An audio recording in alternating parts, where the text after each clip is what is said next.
भारतीय इतिहास का वो नौजवान लड़का जो सबसे कम उम्र में, जी हाँ दोस्तों, भारत के इतिहास में सबसे कम उम्र का वो लड़का जो हंसते हंसते फांसी के फंदों को झूल गया।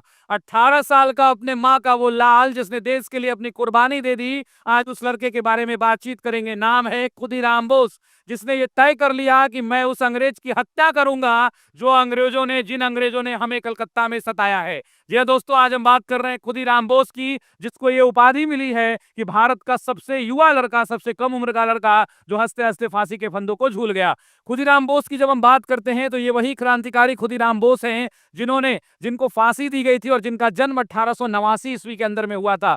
कहानी आपको याद दिलाते हैं 1908 की। 1908 के अंदर में अंग्रेज मजिस्ट्रेट हुआ करता था जिसका नाम था किंग्सफोर्ड। और किंग्सफोर्ड जो है बंगाल के अंदर में भारतीयों का खूब शोषण किया, खूब मारा पीटा, जेल में भेजा। इसको अंग्रेजों ने इनाम दिया और कलकत्ता से इसका ट्रांसफर होकर मुजफ्फरपुर भेज दिया गया। और मुजफ्फरपुर के अंदर में ये जिला दंडाधिकारी बन गया, डिस्ट्रिक्ट मजिस्ट्रेट बन गया और न्यायाधीश भी था।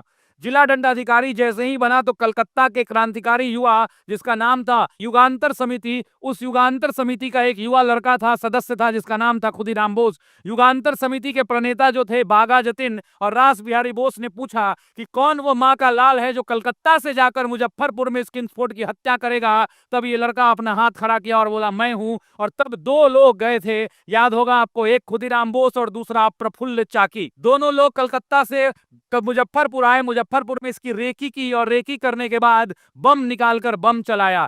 साथियों, दुर्भाग्य था कि जब बम चलाया गया तो ये आदमी बच गया, इसके बग्घी पर बम नहीं लगा। जबकि अंग्रेज बैरिस्टर हुआ करते थे प्रिंगले कैनेडी, इनके गाड़ी पर बम गिर गया, ये भी अंग्रेज ही थे, और इनकी पत्नी और इनकी बेटी की हत्या हो गई, जबकि ये आदमी बच गया। खुदीराम बोस ने बम फेंका और बम फेंकने के बाद ये भागते आगे बढ़ गए, जाकर रुके अचानक से 35 किलोमीटर दूर पूसा के रेलवे स्टेशन पर और रेडियो निकाल के सुनने लगे। पर हमला हुआ लेकिन ये बच गए। खुदीराम बोस के मुंह से आवाज निकली, क्या किंग्सफोर्ड नहीं मरा? तब तक लोगों ने वहां से पुलिस को बुलाकर इनको गिरफ्तार कर दिया और उसके बाद अंग्रेजी हुकूमत ने इनको फांसी के फंदे पर चढ़ा दिया और फांसी के फंदे पर इनको चढ़ाया गया 11 अगस्त 1908 को। तो इस बात को ध्यान रखिएगा कि ऐसे ऐसे युवाओं ने देश के लिए इतनी इतनी कुर्बानियां दी हैं। बहुत बहुत शुक्रिया, बहुत बहुत धन्यवाद। तो साथियों, ऑफिसर्स एकेडमी लेकर के आया है 72वीं बीपीएससी का नया बैच और ये बैच अब शुरू हो चुका है।